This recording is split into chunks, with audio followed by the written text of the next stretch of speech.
Starliner 2 53 seat executive coach. We're sort of out in Snowdonia here, very windy day, I can assure you. We're at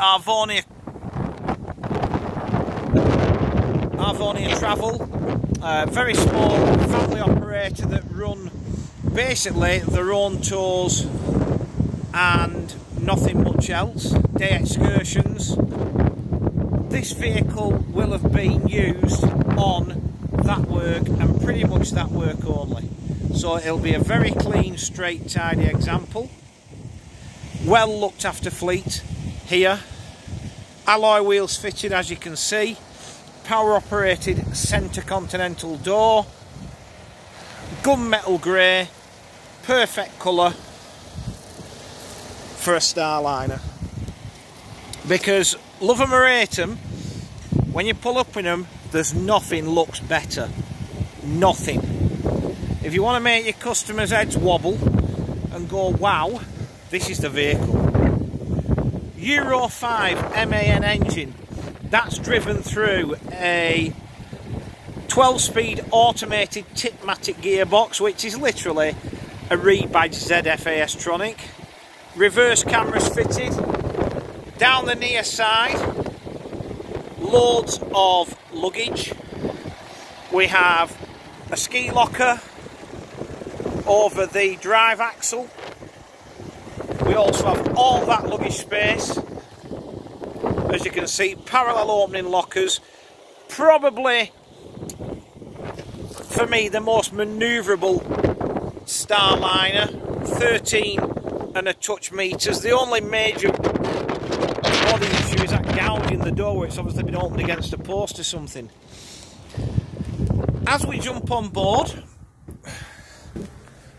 bearing in mind we climb up a few steps because this thing's almost 4 meters high. 53 keel reclining seats, finished in this half leather trim with lap belts.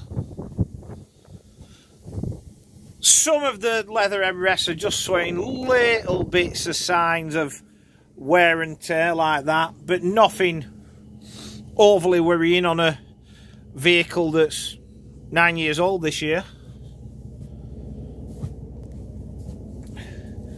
We got trays on the seat backs, aircraft style overhead lockers, wood effect flooring with a matching centre aisle carpet, and a lot of you, first thing you're going to do is go, Euro 5 MAN, they're not without the problems. Well, I agree with you, but not so much Starliners, because a Starliner has a completely different engine than the Towliner, which had the majority of the problems. It's a different TGR system, which tends to have far less issues than other MAN engine products. And, you know, you always hear people complaining about Towliners, MAN engine van Hoels, not Starliners. Different thing altogether. Centre sunken toilet with hot drinks facility on top. We're wide for DVD with 2 monitors. We've got a fixed unit at the front and a power operated drop down unit here in the centre.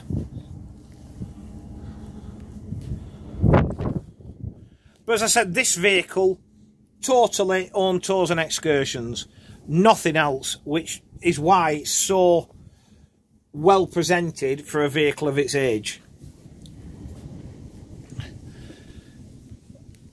Cockpit, standard Neoplan pretty much.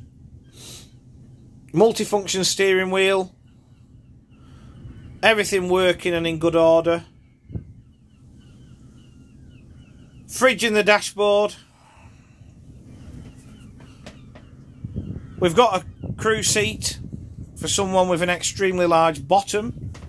And, you know, the other thing, a lot of people have a phobia of triaxles. Again, can't understand that one. You know, this vehicle at 13.2 metres, I think, and rear steer, this vehicle will be more manoeuvrable and get into more places than a 13 metre on 2 axles. If you're going to have any bumps, it's going to be back corner damage because of the tail swing, you know, which is fiberglass, easy to repair. Where with your longer 2-axle vehicles, because all the lengths in the middle, they're going to get walloped in the centre, and locker doors and stretch panels are far more expensive than a bit of fiberglass in the back corner. So, you know, I've never had a fear of triaxles. I love driving triaxles. They just sit on the road better.